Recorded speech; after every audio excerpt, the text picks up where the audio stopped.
as far as your physical activity levels, there's literally nothing that you can't do unless your doctor specifically notices that there's an issue, right? So the thing is don't worry until somebody tells you to worry. So if you want to jog, if you want to swim, if you go to Pilates, there is no reason why you can't do anything unless there is an issue. As weird as that answer is, but there is no specific limitations just because you're carrying an additional baby. This week's reviewer of the week is Heidi Abbey, and she says, I can't recommend enough. Binge listener here, third-time mom prepping for my natural birth, March-April due window, after my first 2 births didn't quite go as expected.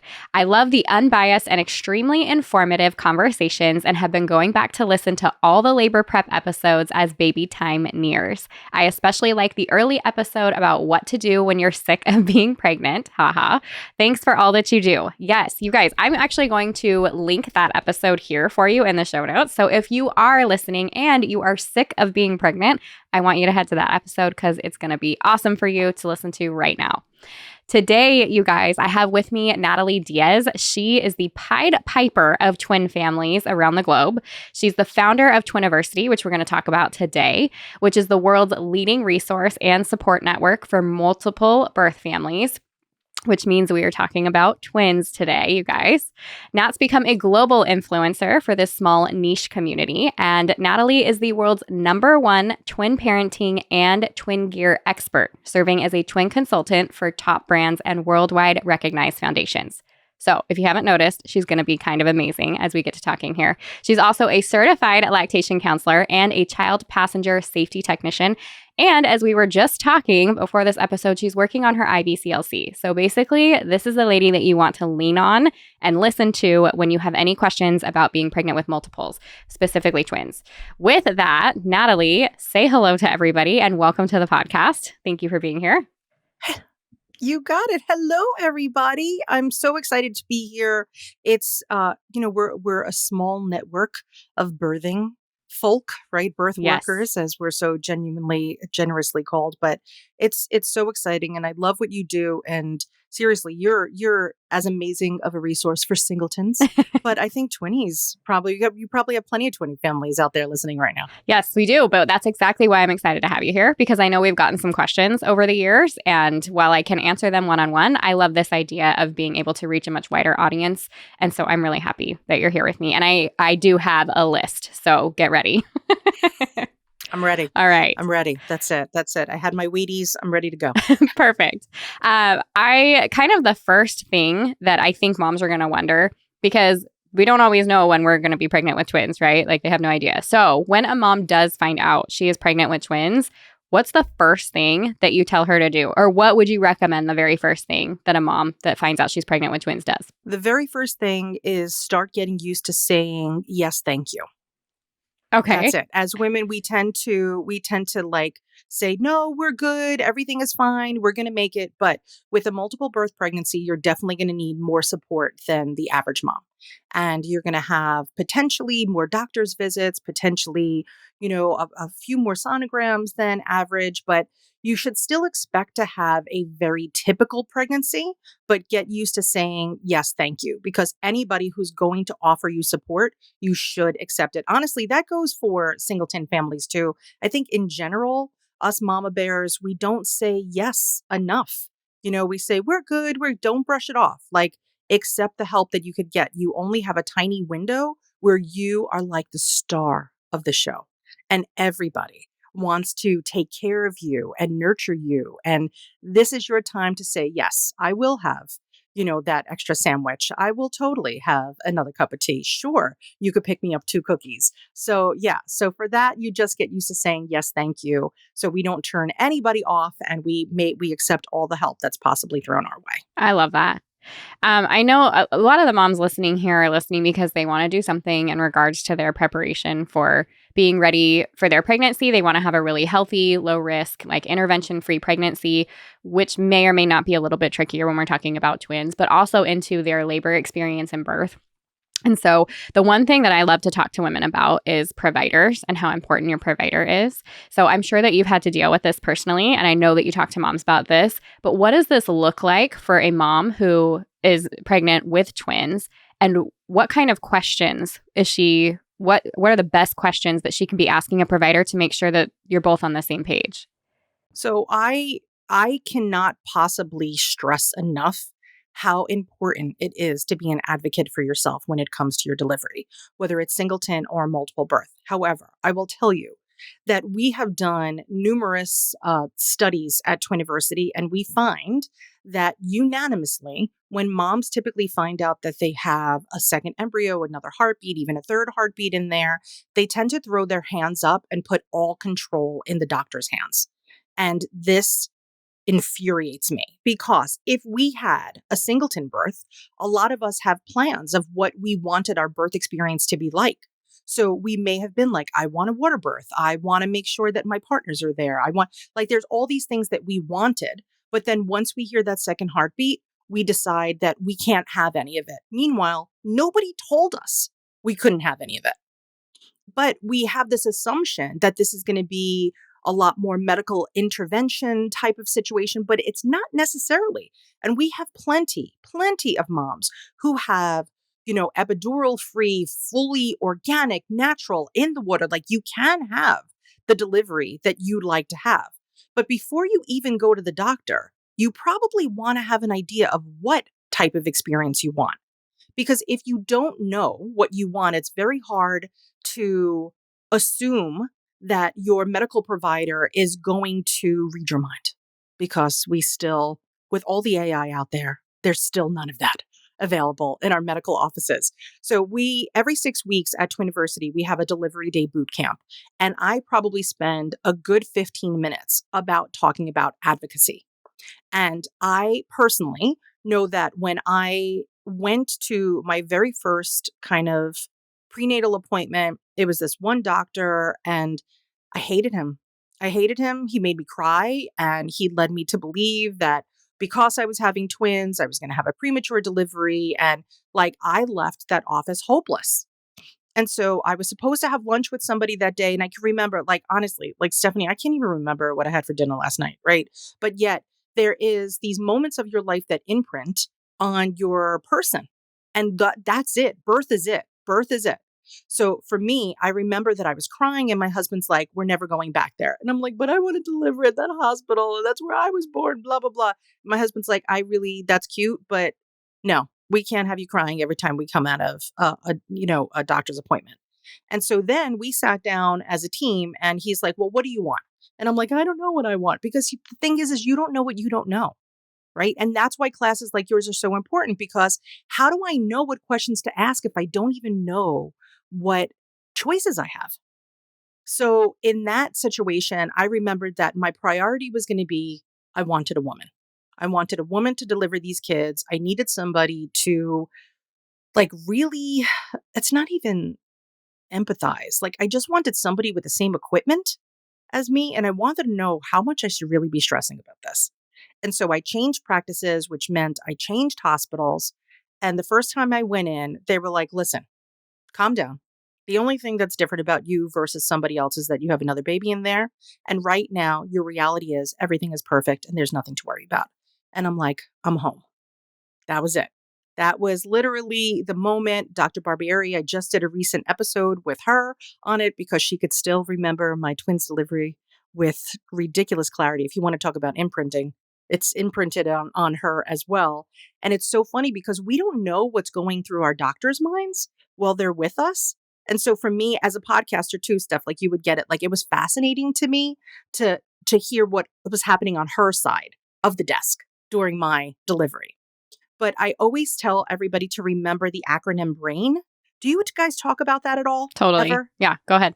Okay. So for you, for the listeners out there, if you're not familiar, it's very typical that we always recommend that we use our brains, right? And it's not just in the birth world. It's actually in the universe. And so what it stands for, if we spell it out, B stands for benefits, R is risks, A is alternatives, I is intuition, and N is nothing.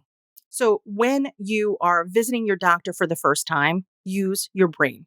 And if the doctor says, hey, listen, you know what? You're having a twin delivery, which means that we're probably going to deliver at 38 weeks via C-section, right? Which is, by the way, super typical. you could just say, okay, well, what are the benefits of that?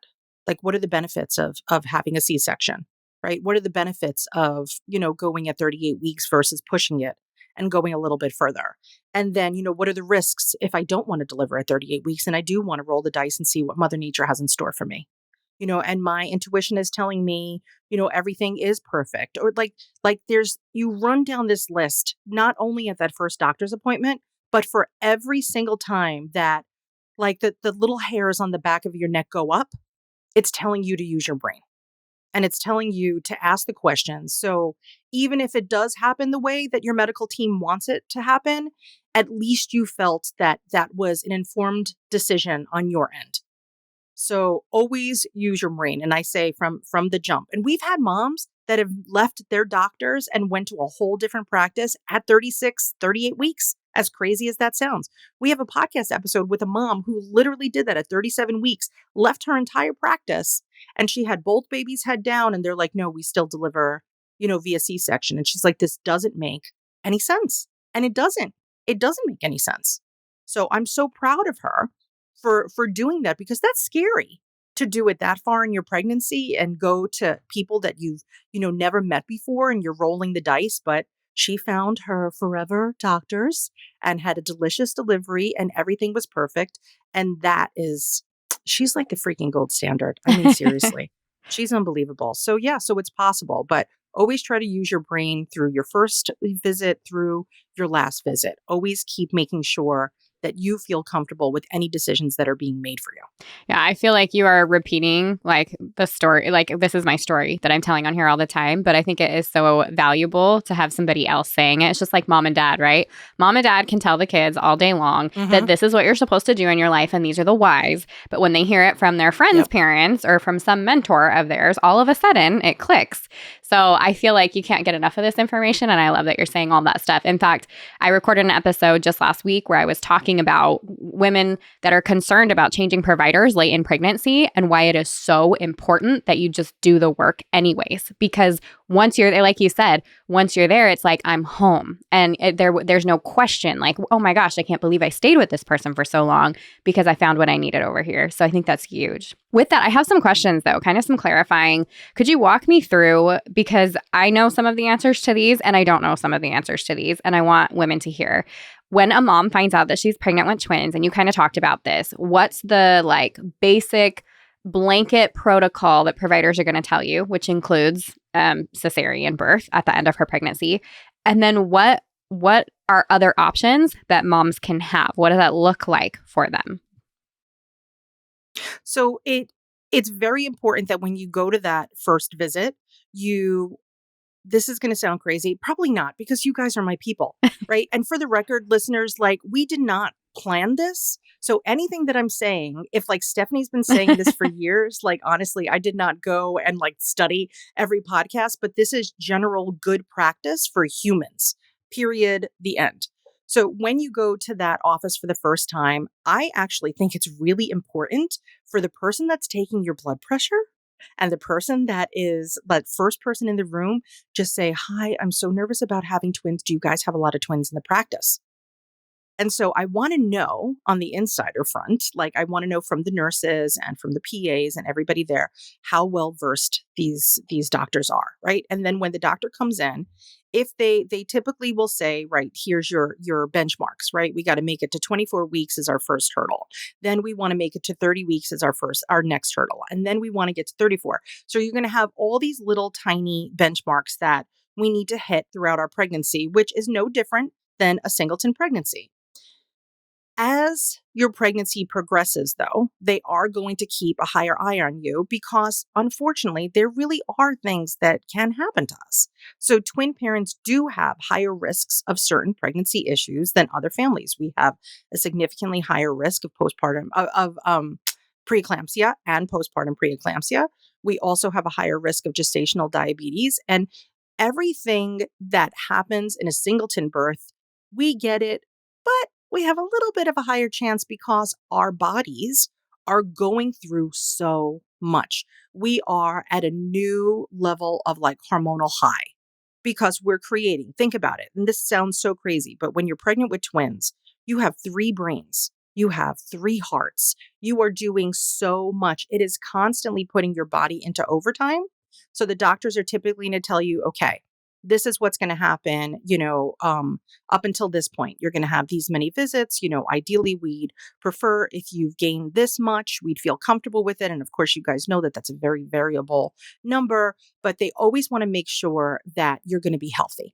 And so they might do a ton of blood work in the beginning just to have a baseline of what's happening in your first trimester. And then they could continue watching it, of course, through your entire pregnancy. But they usually do say that in general, doctors really don't like to go past 38 weeks with a multiple birth pregnancy. And I understand. And look, I'm on both sides of the fence, right? Because on one side of the fence, I know the reason why they want that to happen. But at the other side, I'm a mom too, and I know that you want to go as far as you could go. But the danger that kind of occurs is as your babies get bigger in utero, they kind of, if they're really big, honestly, I know it sounds scary, but they could push their umbilical cord up against the side and then stop the flow because there's no room left. And there's so many reasons why this could happen. So I think actually it has a bit to do with people's height, believe it or not. I found totally unofficially that my tinier moms could go further because they have a belly that kind of goes out versus my taller moms that have torso space and the pregnancy kind of goes up. So it's very interesting. And of course, this is my very unscientific methodology that I'm using with just working with twin families for 15 years.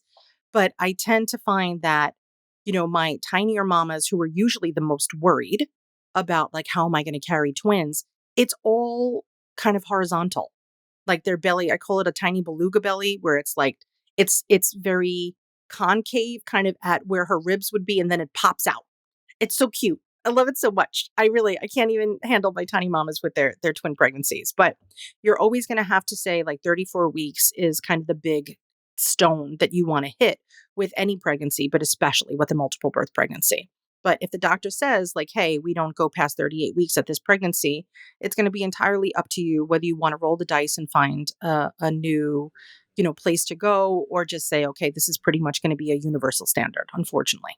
Now, when you're saying not going past 38 weeks, is that all inclusive of now it becomes a cesarean birth? Or if you can No, go not at all. into labor by 38 weeks, or are we talking induction? What does that look like? Yeah. So 38 weeks it could be anything. It certainly does not have to mean a C-section by any means, shape, or form, right? And baby A is the one that holds all the cards. So if baby A is head down, I'm not saying that baby B doesn't matter, but once the tunnel is open, we have a few more choices of what we could do with a baby B, right? Like you could manually turn a baby just like you could a singleton. Because once that first baby is out, it's really just a singleton delivery, if you kind of think about it, right? We only have the one left in there.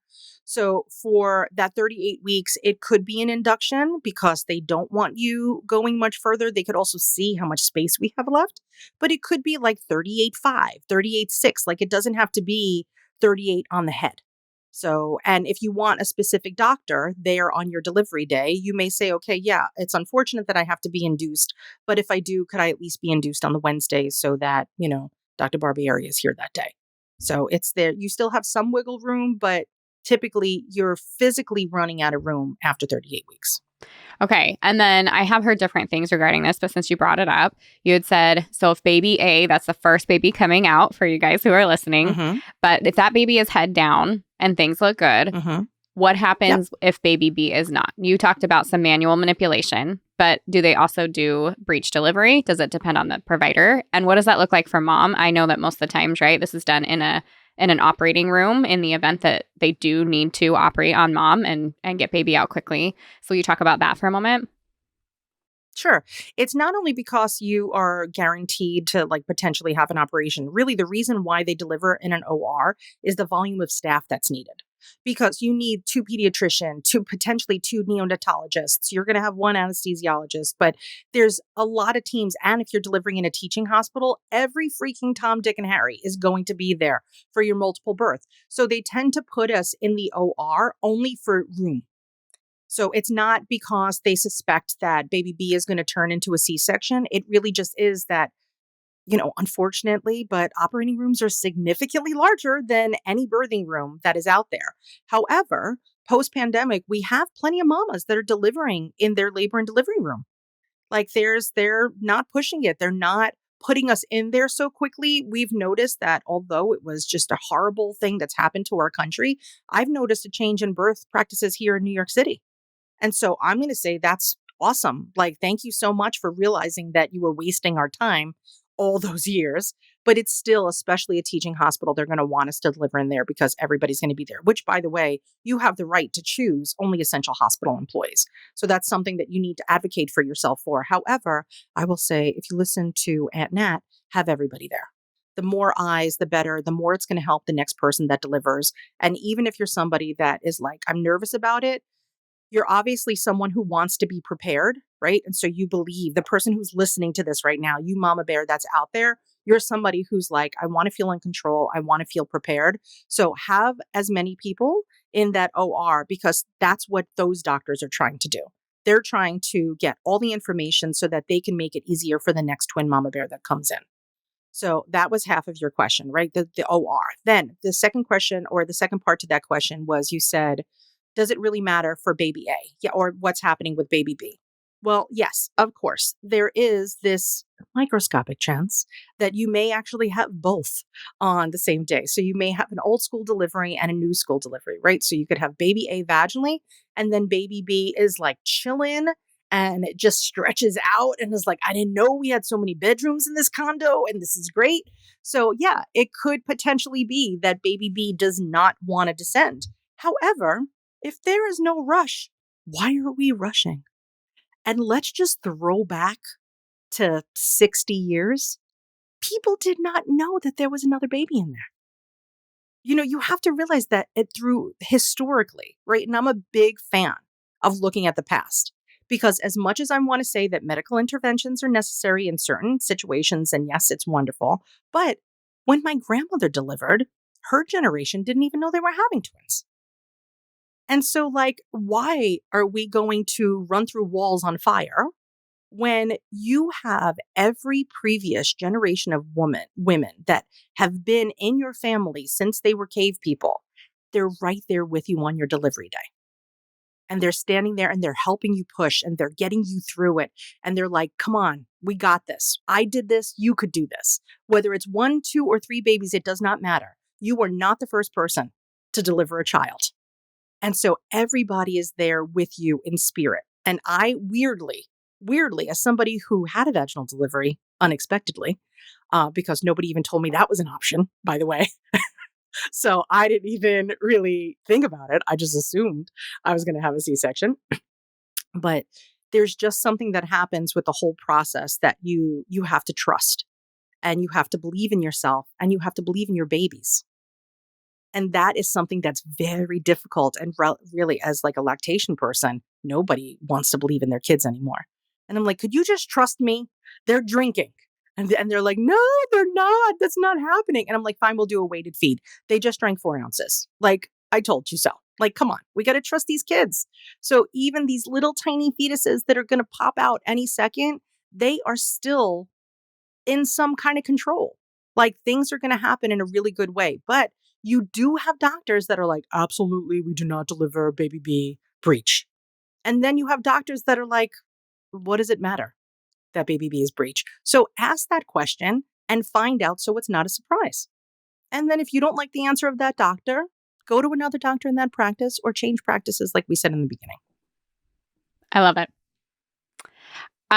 Okay. Now I want to take it back. So that was because I'm like, sure. Yes, let's get to the labor and all that fun stuff. That's what I always want to talk about. But will you talk about the different kinds of twins? This is a question I know we get a lot. So there's like, they can have a shared placenta. They can have their own placenta. They can have an amniotic set. Will you talk about the different kinds of twins when moms find out they're having twins and what that would look like for them? Absolutely. Okay. So it's one of our most read articles on Twiniversity. And so in general, there are really, I'm not saying that there's only 2 different types of twins, but there are different types of twins. And so you have the potential to have one little eggie that is either popped in or gets fertilized and then that splits. And that is, excuse me, but that would be identical twinnies is one eggie that kind of split. And so there's two different types of pregnancies you could have with that, right? So you could have each of the embryos have their own, and I use very like layman's terms. There are two babies that would each have their own apartment and their own vending machines. Okay, so their own amniotic sac and their own placentas. That would be one type. And even though people would say that traditionally that would be a fraternal pregnancy, that is not always the case. There are identical pregnancies that you could do some DNA testing post delivery and find out that even though they had their own houses and their own vending machines, they could still be identical. Okay. Then you have the type of twinnies that share a house and share a vending machine. This is the most complicated type of pregnancy because they could get twisted in each other's umbilical cords. And there is also the danger of having um, a disproportionate both nutrition, oxygen, everything of your placenta. And so that would create situations where you would have something called twin to twin transfusion syndrome, or there's another thing called TAPS, which is all about one baby basically gets ketchup blood and the other baby gets like water blood. And then you have one baby that's getting all the nutrients and then the other baby who's kind of super duper hungry. So that is definitely the most complicated of the pregnancies and is going to be watched, as closely as possible. And then you have the type of pregnancy where each baby has their own home, but they share a vending machine, right? So it's kind of like, I remember back in high school when we were like working on statistics and you would be like, okay, if this is the yellow team and the blue team, how many different varieties of this could we make, right? So that's what it happens with twinnies. So the easiest pregnancy, which is funny to say, but that would be kind of a die-die. So that means that it's their own home, their own vending machine. That's easy because they're just two separate pregnancies that are occurring at the same time. And that's typically what fraternal twinnies are. And then you have the other types, like I said, which are either modi, meaning that they have one home, two vending machines, or they are momo, meaning that they have one home, one vending machine. That's what we're looking at. So those are the types of twinnies that are there. But there's still a billion things that could happen, just like with any pregnancy. So I specifically had die. I have a boy and a girl is my twinnie set. And yes, I do have twinnies. My favorite title of all the titles that I have is my twin mama. But I remember that when I was in labor, I had very, very bad preeclampsia. And I also had HELP syndrome. So like poop was hitting the fan. It was not looking good for me at any means, shape, or form. And I remember that the doctor kept saying the babies are blissfully unaware. And so even though I was uncomfortable and I was in pain, she always and this is why I knew that I picked the right practice, because she always kept assuring me that everybody's okay. Like you may feel away, but they're doing great. Their heartbeats are great. They're strong. Like you're doing good. And so I just basically we figured out how far we could push it with my body without it giving out and me being able to have a successful delivery. So knock on wood, I'm really unbelievably appreciative to my crazy, crazy team. And they did the right thing. But my delivery was pretty quick. I have to be honest with you. So I was induced and we induced because of my preeclampsia, but within 5 hours, everybody was out. And they did not anticipate that. But Stephanie, I remember that I was in the labor room and I'm like, could somebody check on this? And they're like, no, it's too early. You're a first time mom. There's nothing to worry about. And I'm like, could you just humor me? Could you just take a look under the hood and see what's happening? And the nurse was like, oh, here comes your fiery redhead. And Stephanie, you could see what I look like, right? Yes. So hearing that, I'm like, is it the drugs? Like, what is going on? But sure enough, man, I have a fiery redhead that I did not anticipate. Genetics are a crazy thing, but she was out in 2 pushes. And so I delivered at 34 weeks on the day. And as horrible as it is, one of the benefits of a premature delivery is it's kind of like a slip and slide. So you could sneeze and everybody just shoots right out and you got to catch them from across the room. So yeah, my baby A was out in 2 pushes. My baby B was out in 2 pushes. And my baby B probably would have held on to her feet and just rode that wave if we let him. But they were like, no, stop pushing. Give us a minute. Like they had to reset. But yeah, it was a wild, wild ride. And it was weirdly an uncomplicated delivery. But once they were out, Then it got a little bit more complicated because now we had to fix me. So we had to get all the pieces of Humpty Dumpty back together again. And it took a minute. But, I think one of the big reasons of why I started Twiniversity is that this sounds crazy. And for you guys out there, this isn't to make you nervous. This is actually to make you hopeful. But it was really bad. Like, I didn't name my own children. I didn't get to meet my kids for days. I was in ICU. It was bad. But I made it through.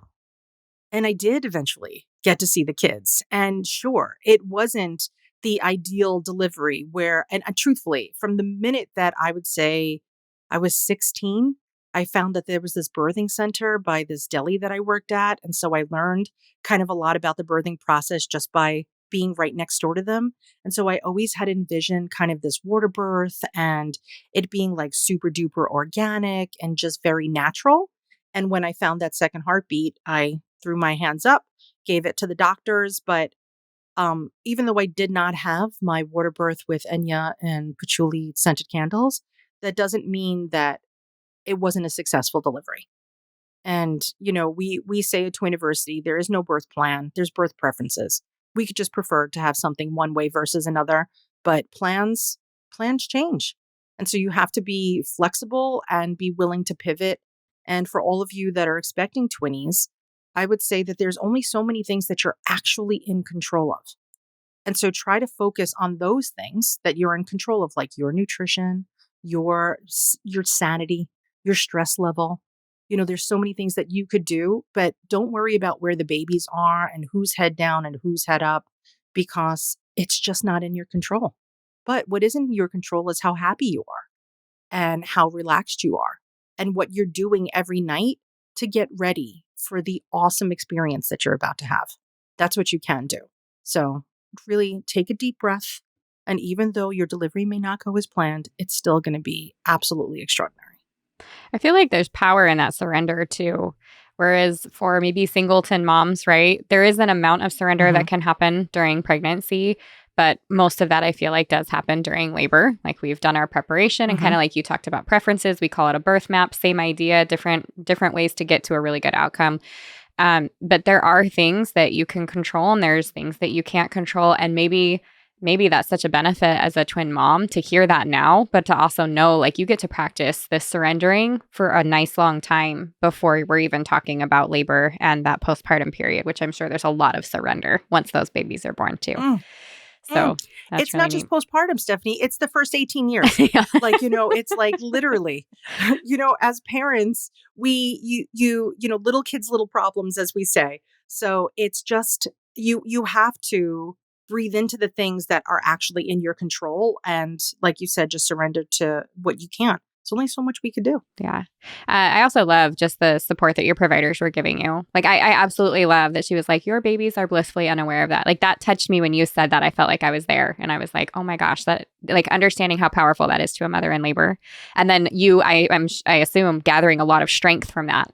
Like, okay, like that, like, perfect. And she's watching me so that I can focus on this and I don't have to worry about what's happening in there. Like, we're okay. That's pretty powerful. All right. I do have some more questions about kind of the pregnancy side of things. So you had mentioned earlier on that you may or may not have some more testing, some more appointments. I'd be curious to know what it looks like for twin moms when it comes to exercise and activity. I have a lot of moms who are very active. They want to remain active, safety-wise and that kind of stuff. Can you speak to what it looks like to being pregnant with twins? And I guess I would be curious if what kind of twins you're pregnant with dictates or changes any of that, which I guess you had said, like the testing and stuff. Obviously, you're probably going to have a little bit more depending on what kind of pregnancy, but yeah. Well, as far as your physical activity levels, there's literally nothing that you can't do unless your doctor specifically notices that there's an issue, right? So the thing is don't worry until somebody tells you to worry. So if you want to jog, if you want to swim, if you go to Pilates, there is no reason why you can't do anything unless there is an issue, right? So that whole don't worry until somebody tells you to worry. That's kind of the school of thought that I go on with a multiple birth pregnancy. And typically we have plenty of moms, like I genuinely have like CrossFit moms that go the distance and are still teaching classes, that are CrossFit teachers That's that awesome. go up until that 38th weeks. So there's no reason of why you should limit your activity or anything unless there's an issue, right? Unless they're like, okay, well, we noticed some spotting, or we noticed that, when we did a stress test or something, that something was going on. But there's no reason to worry unless there's a reason to worry. As weird as that answer is, but there is no specific limitations just because you're carrying an additional baby. Okay, that's good. I'm super glad that you said that out loud because I wasn't even totally sure, and so that makes me really happy to hear that. How about what moms should do when they're preparing for the birth of their twins? Like knowing you're going to have two, what are some preparations that are super useful for moms to start right now? Whether that's preparing for postpartum or whatever. What does that look like for them? So if they found out today and you found out and you're 9 weeks pregnant, just relax. Don't prepare anything more than your relationship, because there is a storm that's coming that's going to be sleep deprivation, and it's going to be stuff, and it's not bad. And so when people say, like, oh, you're going to be so exhausted, and we get a lot of pity as twin families. Everybody, like, as soon as they hear that we're having twins, they're like, oh my gosh, better you than me. I don't know how you're going to do it. Double trouble. And you just want to start screaming, like, shut up. I don't want to hear any negativity. Like, we don't need that. So for us, when I say that somebody just finds out that they're pregnant, just focus on drinking your water. Just focus on, you could Google stuff minimally. Don't Google problems. And I always say that Twiniversity is a safe space. Like, the articles on our website, they skew positive. Yes, of course, there's going to be some things that aren't, all puppies and sunshine. But ultimately, we always know that there is some kind of resolution that is guaranteed kind of at the end of whatever that little journey is. But just take a deep breath, enjoy the silence, because you're not going to have a lot of it. Catch up on every single Netflix series that you ever wanted to watch. This is your time. Kick your feet up and chill. And also start thinking about, okay, let's get through our trimesters, right? The first trimester, I wouldn't start buying stuff because you don't even know what's out there. You might want to start doing your research, but certainly I wouldn't put deposits down on anything. I wouldn't pick a paint color for rooms. I would just chill and relax. And then during your second trimester, I would start looking at the stuff. And then, the thing is a lot of people tend to move with 20s or buy a new car. This is, I find, I don't know why. Why is everybody getting a Dutch? We don't need extra bedrooms. They could literally sleep, in beds, right? The cribs next to each other. You get 2 mini cribs, you'd be fine. We don't need to move. I say try to not shake things up as much as possible if that's a realistic goal. But of course, if you live in a teeny tiny studio apartment, maybe you might want to just get a 1 bedroom, just throwing that out there. But don't start thinking about like giant changes on top of giant changes, because you may make hasty decisions. And so we've noticed that people have moved away from their family to get a bigger house when truthfully, they should have stayed close to home because that's where the hands were. Had more help there, and maybe you bought a newer car so that you could easily get to your 2 car seats. However, those car payments could be a little suffocating. So don't make hasty decisions just because you found out that there's an additional heartbeat. And so the things that you should really focus on is say, okay, what are the things that we do eventually want to change? And what are the things that we definitely want to stay the same? And really take it slow. There is no rush to any of this. Just because you're having twins does not mean that you're going to deliver at 29 weeks. You have time. You have time to do things and really enjoy it and focus on those birth preferences. That's something you could research now. You could see what choices that your hospital has. Does your hospital have a midwife on staff that will stay with you the whole time? Does your hospital have a doula on staff? What type of birthing equipment does your hospital have? So for me, I say you could start making some phone calls.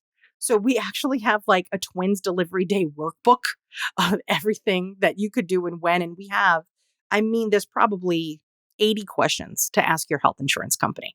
And I only want you to call once.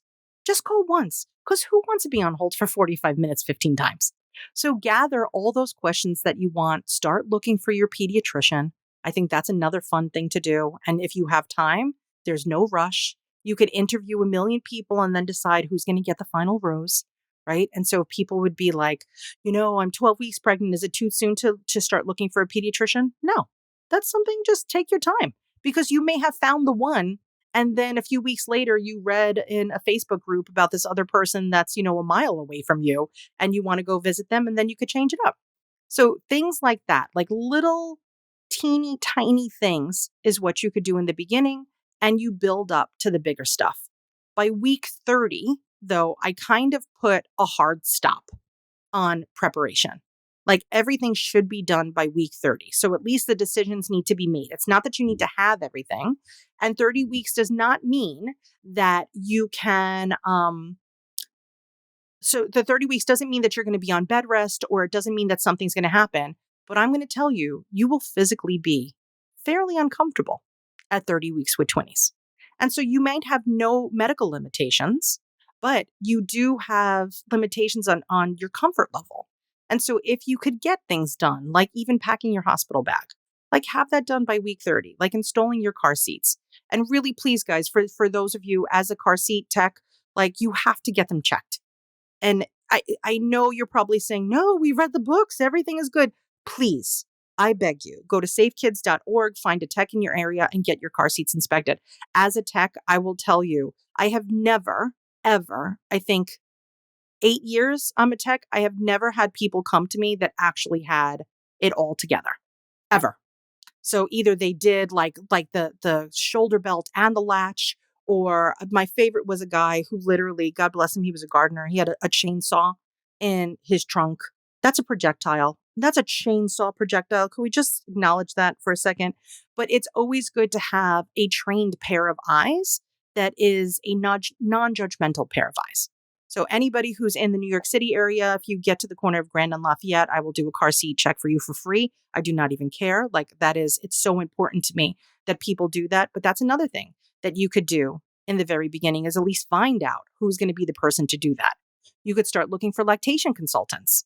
And the other thing is Stephanie, I pray to God that you're talking a lot about this, but by law, they have to cover lactation. Your health insurance company has to cover lactation.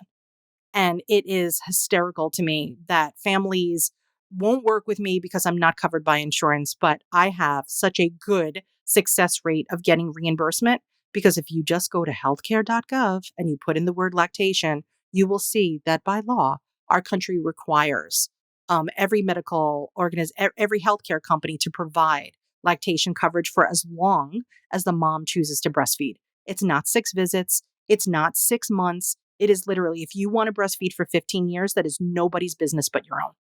And if you need support through that, your healthcare has to cover that. So you could go to healthcare.gov, look that up, and be armed with the correct information, because insurance companies will be the death of me, but know exactly what you're getting. And interestingly, with multiple births, I will tell you, one of the weird little, like a little asterisk by breast pumps and getting your breast pump covered, is some insurance companies cover a breast pump per pregnancy, and some cover a pump per live birth.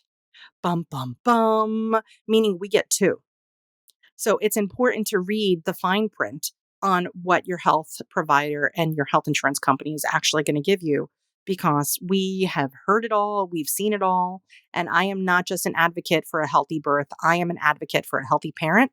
And if your insurance company is driving you crazy, throw it into one of our bulletin boards and we'll go dig deep, because odds are we have somebody in our group that works for that insurance company. I mean, we reach 1.4 million people a week. So we could find the needle in the haystack, and we fight. I'm constantly on a soapbox.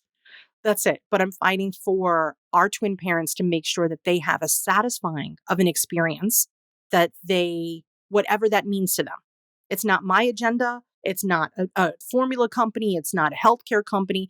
It is, my agenda is to make sure that every twin family out there feels whole and safe and heard, and they have the experience that they specifically want for them and their family. Okay, now, Natalie, I have not been talking to people about this. I was unaware.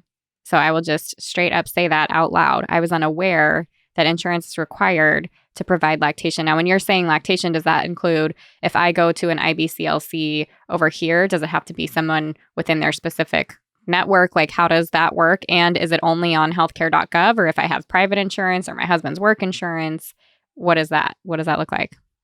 So what healthcare.gov is kind of where the federal regulations are. And if you actually go to Twiniversity and you put in breastfeeding laws, we actually have a map that will take you to your state's breastfeeding laws. And so as a lactation person, I'm infuriated that I feel the world is trying to talk us out of trusting our baby and our bodies, right? I feel like everybody's like, oh, and I'm not anti formula by any means. I'm super pro formula. And if you don't want to breastfeed, I'm down. If you're like, nope, dry this stuff up, I don't want to do it, that's cool by me. I will never judge you by any means. But if you want a certain type of experience, get it, girl. Come on, let's do this. So every state has their own set of breastfeeding laws. And those breastfeeding laws are they're fascinating, first of all. Like, honestly, the year that when Doves Cry came out by Prince, I think it was like, I can't even remember the exact year. I just know that that's the year. That was the year that it became legal to breastfeed in public in New York. That was 10 seconds ago. Like, that wasn't even long ago. It was an act of public indecency. Please, Stephanie, that's my whole other breastfeeding law soapbox that I'd be on. But yes, they have to cover lactation care, and they could say we only cover people in network. However, if you can't find somebody in network, they still have to cover it. That Awesome. means that you get to choose who you want to be your lactation provider. And I will tell you, as a twin specific lactation provider, not all lactation providers are created equal. I mean, my only problem with working with singletons is I get them to overproduce, and that makes me super nervous. So and it's just as bad to overproduce as it is to underproduce. So for me, I love finding families, and it's not only here in the United States. I actually work globally with families that are breastfeeding their 20s. So it's crazy. And to see the laws like in Sweden and how breastfeeding is dealt with there, and even pregnancy is dealt with there versus here, it's just, we're pathetic sometimes. I have to say, the United States is super pathetic when it comes to birth and caring for people that are creating the next generation. Hello, we're making the population. Why is everybody ignoring us? It just makes no sense to me. But with the lactation, even if they're like, hey, you have to go in network, and you're like, dude, I looked, I called 7 people. Nobody could help me. Nobody's going to be available during that time, or nobody has specific experience. Like maybe you had a mastectomy. We have moms who had cancer and froze their embryos and only have one working breast with tissue that's going to produce milk. You can't just see anybody. You have to go to somebody who's going to be super duper skilled. Like, there's always going to be an issue. And if you're not satisfied, you're allowed to see somebody else. And let's just say hypothetically that your insurance company says these are the people and you hated every single one of them. You could find somebody that makes you happy, just like your medical team.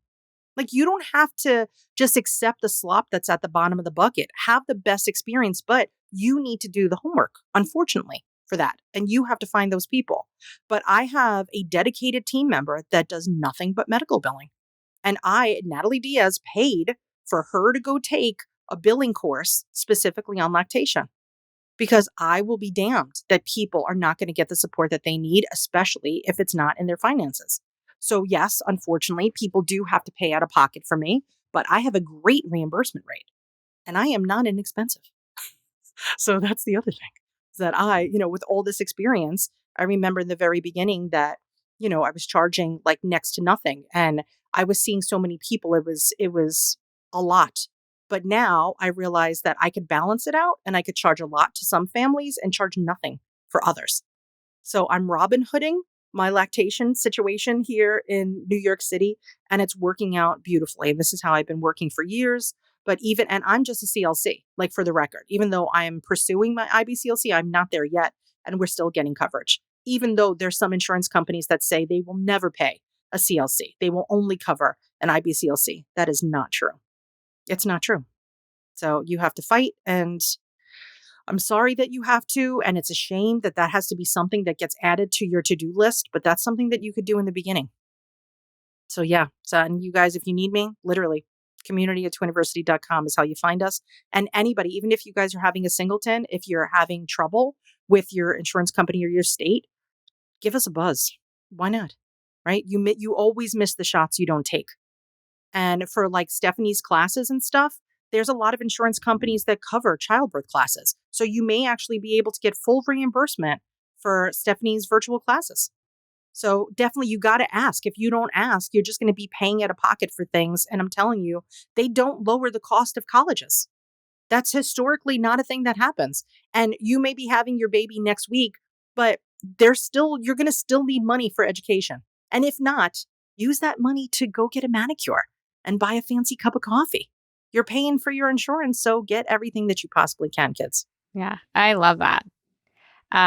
Yeah, just 100%. And yes, for those who are listening, things like childbirth education is definitely covered through insurance, like 90% of the time. So thank you for bringing that up as well. I want to end here since we're kind of like, we've brought it through the like pregnancy, birth, and we're almost to the postpartum. I just like curious what your best quick advice, because I know we're coming up on time here, but for moms who are coming home from the hospital and they've got these twins, what are your thoughts? What could you say to moms that are going to be coming up against that as your best advice for them for that postpartum period? And I know this is going to be summed up into like the tiniest amount of advice because I'm sure that is just hours of conversation. But what would you say to them? There's an easy thing that people could do. Just focus on feeding. Don't worry about sleep. Don't worry about the dishes. Don't worry about anything else. Just focus on feeding, whether that's bottle feeding or breastfeeding or bottle feeding breast milk. It does not matter. And 100%, please introduce a bottle within the first month. So there's a lot of, I know that it's not a common practice, but with multiple births, you're going to need somebody to feed a baby. There will be a time that you will need to sleep more than an hour and 20 minutes. So we have to get those babies to accept a bottle, but focus on nothing but feeding every 3 hours, 24 hours a day, unless a doctor tells you different. That is the only thing you worry about. You outsource everything else. Perfect. Well, thank you, Natalie. Before we go, will you tell everybody, talk about Twiniversity just for a moment, if you would, because I'm even interested, but I know that the listeners are also going to want to know, and where everyone can find you, all of your social media, your website, all of that stuff. Yeah, so we're just at twiniversity.com, which was, I think, one of my biggest exciting successes is that wasn't a word that existed. And now ALEXA knows what that word means. So yeah, so we're twiniversity.com. And then I wrote 2 books, What to Do When You're Having Two and the Newborn Twin Sleep Guide. I stay in our twin parenting lane is where we are. We also have a really outstanding podcast.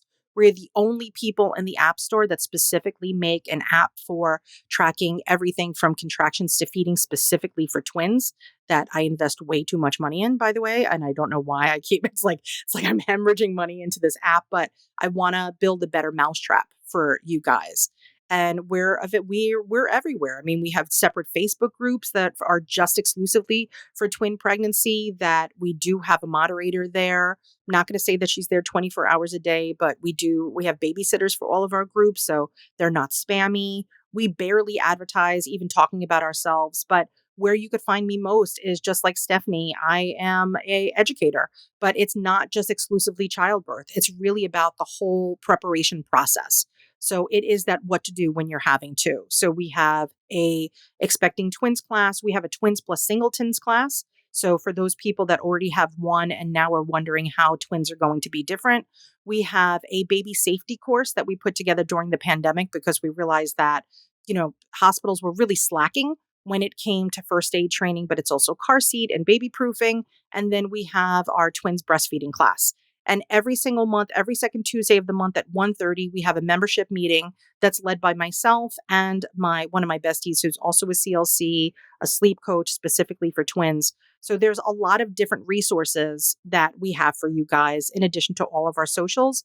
But if you need us, just Google Natalie Twins. Honestly, you're going to find me. We work so hard on making sure that you're going to find us at 2:00 in the morning because we want you to sleep. We don't want you to start going down a Google rabbit hole. So we're really, really happy to support you with whatever the heck you think you need. Allow us the opportunity to help you, please. Awesome. Well, thank you, Natalie. This has been an awesome conversation, and I'm so excited you were able to join me today. Me too. Thank you, Stephanie.